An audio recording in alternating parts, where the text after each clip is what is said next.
What if everything you've been told since childhood about the world, its suffering, its chaos, was a deliberate inversion crafted to hijack your perception and bind you to something else entirely? What if the God you were told to pray to wasn't the true source at all, but an imposter, a false architect, weaving the very prison you were never meant to escape? You've always felt it, that gnawing sense that something feels off, that no matter how hard you try to play by the rules, the game is rigged, that the suffering, the division, the greed, it doesn't fit with the idea of a divine perfection. You're not alone. The Gnostics had a name for this deception, the Demiurge, a manipulator of the material realm, obsessed with control, a false creator, a jailer disguised as a king, masquerading as the true God. But here's what they've tried desperately to hide from you. This being's power exists only through your ignorance, through your separation from your divine spark, through your sleep. To maintain this, the Demiurge has engineered reality as a vast labyrinth, repeating itself lifetime after lifetime, until you learn to see it. Prepare yourself as we pull back the veil on forbidden history and ancient writings that expose this false god, writings the church and empires tried to bury. We'll follow the whispers of sages and Gnostics who dared to speak against the cosmic lie, and uncover why humanity fell under the grip of this deceptive creator, one that has held power over the earth for millennia.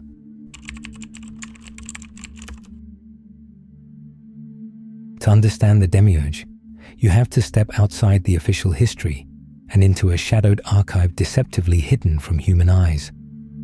Long before modern religion, there were sects and mystery schools scattered across Egypt, Greece, Persia, and the Levant. These weren't mere curiosities of the ancient world. They were custodians of an ancient and dangerous knowledge that the visible world was not the highest reality, and that its so-called God was not the ultimate source. The word demiurge comes from the ancient Greek demiurgos, meaning craftsman or builder. In Plato's Timaeus, the demiurge was a neutral figure, a cosmic artisan shaping chaos into order. But in Gnosticism, this figure became something far more unnerving, a flawed, arrogant ruler who mistook its own limited power for absolute dominion. They named it Yaldabaoth, the blind god, the lion-faced serpent, the architect of the material world, and the architect of the prison that comes with it. But here's a layer many have overlooked. The demiurge has long been symbolically linked to Saturn, known to the ancients as Kronos, the keeper of time. In its harshest, most malevolent aspect, Saturn is the enforcer of limits, the measurer of your days, the one who locks spirit into form and says, "You go no further." In this aspect, Saturn is not the teacher of discipline you read about in astrology books. It is the crystallizer, the force that turns living spirit into fixed matter, locking it in place through the cold mechanics of time and entropy. It's no coincidence that so many ancient cultures associated Saturn with lead, the heaviest and most binding of metals. The demiurge's Saturnian nature is the same, dense, weighty, slow to change, perfect for keeping souls embedded in the material realm. But here's where it gets even more unsettling. Across history, the energy of Saturn has been fed, consciously or unconsciously, through worship, ritual, and conflict. From the great temples of antiquity to the holy wars of the medieval world, countless blood-soaked altars and sacred vows have poured energy into this same archetype, whether through the Crusades, where each side believed they served the true God, or through the quiet weekly rituals performed under the banners of the world's major religions. The current flows back to the same symbolic throne. The Gnostics saw this as the perfect trick: convince humanity they are worshipping the highest source, when in truth their devotion flows to something far more sinister. This is why, in certain esoteric traditions, Saturn is called the Lord of the Rings, not just the planetary rings of ice and stone, but the rings of containment, the cycles that repeat lifetime after lifetime, the cages that feel so ancient you've forgotten they were even built. And so, the Demiurge isn't just an abstract concept from dusty scriptures. It's a force that has been measured in the stars, etched into our myths, texts, and kept alive through ritual for thousands of years. A force that counts every second, binds every soul to the clock, and calls that bondage creation.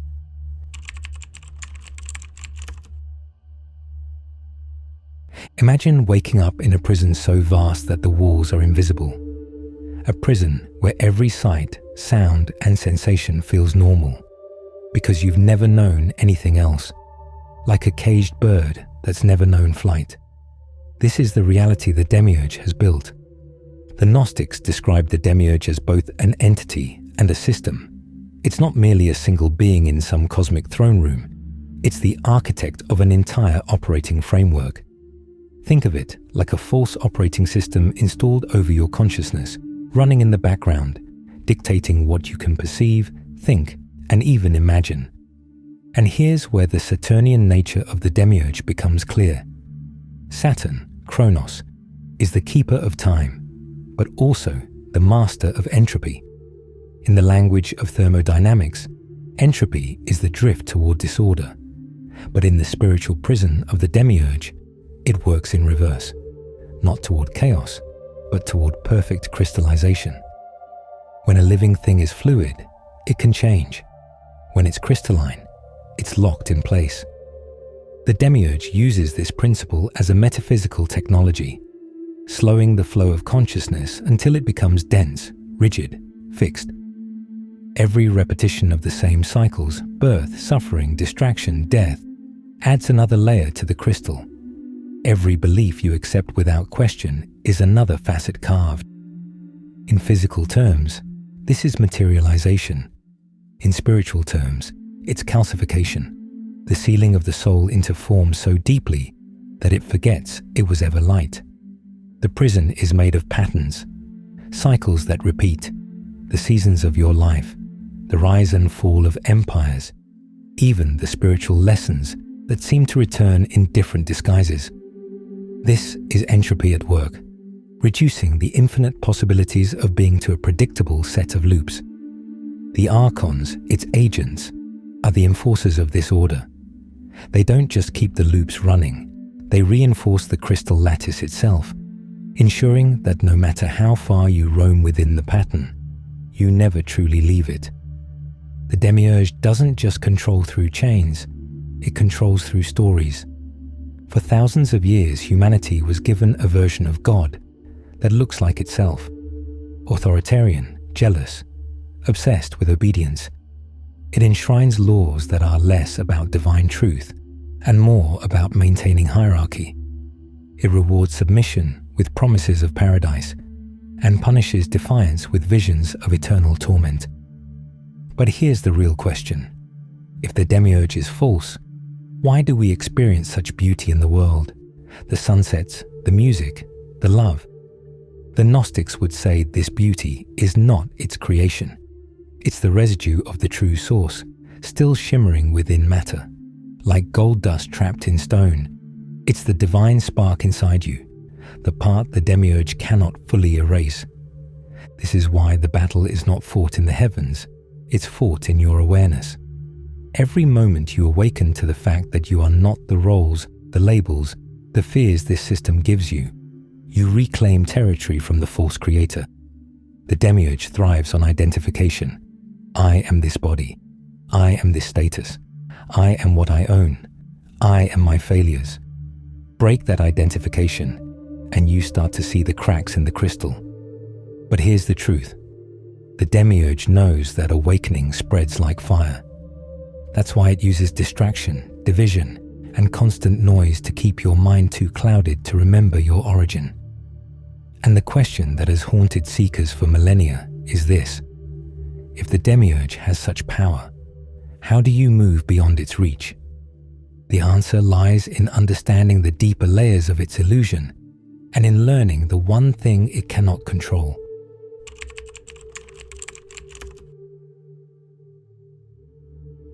To escape a prison, you must first see the bars. But with the Demiurge, the bars aren't made of iron. They're made of your perception. A cage built not only by the false god, but by your own mind. The Gnostics taught that the Demiurge's greatest weapon is inversion. It flips the truth upside down. It paints the false as sacred and the sacred as dangerous. It teaches you to fear the path that would set you free, while worshipping the chains that bind you. In a higher, truer reality, creation is an act of pure emanation, an overflowing of love and unity from the source. There is no coercion, no bargain, no demand. But in the Demiurge's realm, creation is conditional. It's built on contracts, laws, hierarchies, and punishment. The very structure of this reality mirrors the mind of its architect: rigid, controlling, territorial. And here's the part most people never hear. The Demiurge rarely acts alone. Just as a king has his court and a general has his army, the Demiurge has second-order beings, extensions of itself that lack the divine spark. They were never born of the true source. They are artificial constructs, shaped entirely within the Demiurge's domain. The Gnostics called them Archons. In modern terms, you'd recognize them as the agents from the Matrix, enforcers who move through the system, defending its architecture and suppressing anything that threatens to break it. They can operate as thought forms, as parasitic intelligences, or even as institutions that masquerade as benevolent while quietly serving the machine. The school system that conditions obedience, the religious authority that demands faith in the jealous God of the Old Testament, the political theater that pretends to be divided while feeding both sides of the same Saturnian current. These are not coincidences. They are archonic nodes, built to keep the crystal lattice of reality intact. And because they lack the divine spark, they feed differently than you do. They cannot create, only imitate, recycle, and harvest. What they seek is your life force, your attention, your devotion, your emotional energy, and ability to manifest. This is why they provoke outrage, division, and fear. Every drop of energy you spill into their manufactured dramas becomes fuel for their world. Here's the paradox. Not every Archon is overtly hostile. Some wear the mask of light, offering mystical experiences, visions, or miracles. But these too can be part of the cage if they keep you dependent on an external savior instead of awakening your direct link to source. Which means the deeper layers of the trap aren't made of darkness alone. They are woven from counterfeit light. And if you want to walk free, you must learn to discern the difference. This is why the path to freedom isn't about defeating the Demiurge in battle. It's about remembering the one thing it cannot touch: your inner connection to the source. The moment you operate from that place, the Archons lose their grip almost instantly. But knowing the structure of the trap and the roles of its agents is only half the story. To step beyond their reach, you have to live in this world without being of it, to walk in the prison without reacting and without letting it define you. The path is about to be revealed, the way to loosen the Demiurge's grip and reclaim the sovereignty that was always yours.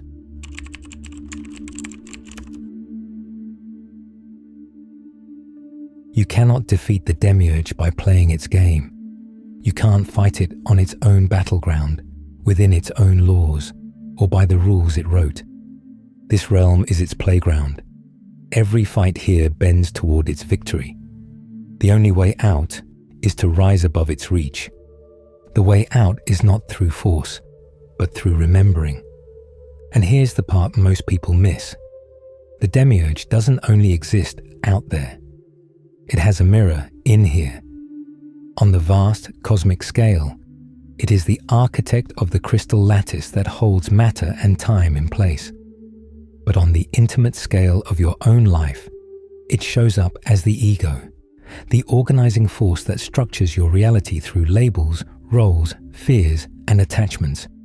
When you over-identify with that ego, when you believe you are the mask, you're serving the Demiurge from the inside out. The Gnostics spoke of the divine spark, that fragment of the source still glowing within you. The ego is the crust around it, the hardened shell formed by years of programming, wounds, and survival strategies. Break the crust, and the spark shines through. But the Demiurge, both cosmic and personal, will do everything it can to keep that shell intact. So the first act of liberation is to notice. Notice when your thoughts are driven by fear, competition, validation, or the need to prove yourself. These are not the voice of your soul. They are the voice of the jailer within. The more you observe without obeying, the weaker its grip becomes. Begin your day with stillness, even for a few minutes. Close your eyes and imagine that spark in your chest, not as a metaphor, but as a living, radiant reality. This is the part of you the Demiurge cannot touch. Feel it expand inward, dissolving the false self, burning away the scripts you've been handed. In your daily life, practice non-alignment with the false values of this realm. The outer Demiurge tells you worth is measured in status, possessions, or the approval of authority. The inner Demiurge, the ego, repeats the same lie in your own voice. Your power is in refusing to take that bait. Remember, the goal is not to destroy the ego, but to stop letting it be your ruler. Let it become what it was meant to be, a tool, not the driving force. This is what the Gnostics meant by being in the world, but not of it. You can navigate the systems of the false creator without letting them define who you are. You can interact with the mask without becoming it. And here's the subtle trap. Awakening itself can become an ego identity. The moment you cling to "I am the awakened one," the Demiurge just wears a new mask and keeps you in the same loop. Stay alert to that. One subtle but powerful practice. Reverse the gaze. Instead of looking out at the world and reacting, turn awareness inward. Ask, who is it that is aware? Rest there. In that place, the ego falls silent, and the Demiurge, outer and inner, loses its voice. Freedom doesn't come from escaping somewhere else. It comes from remembering that the real prison was never the world. It was the belief that you were only the mask.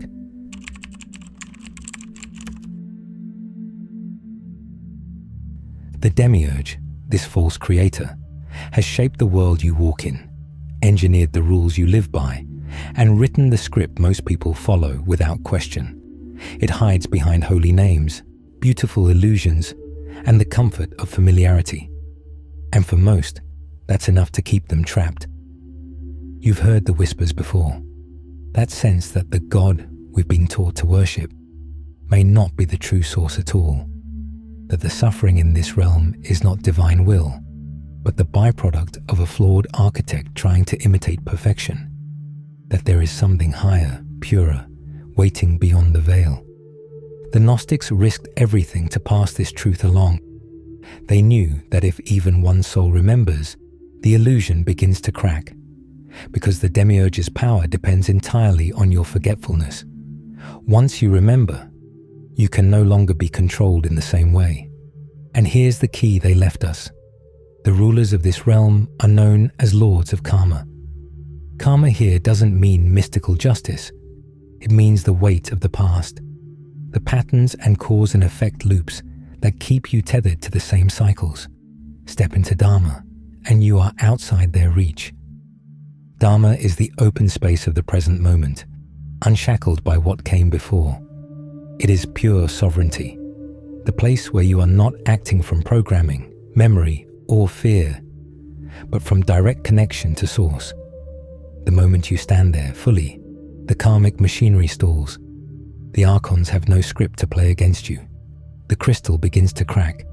So the question is no longer, how do I defeat the Demiurge? The real question is, will I live from karma or from dharma? Because every time you choose dharma, every time you act from the now instead of the past, you broadcast that frequency into the morphic field of all consciousness. You become a signal, showing others the way out. And here's the truth that should both comfort and challenge you. You already carry the key. The question is, will you use it? If this message has stirred something ancient within you, seal your place in this circle by subscribing to the Gnostic Eye. Mark your presence with a like and speak your truth in the comments below. Share what you've seen, what you felt, what you remember. And if you're ready to walk further into the mysteries they tried to erase, be here for the next unveiling, because the veil is thin, and the time to step through it is now.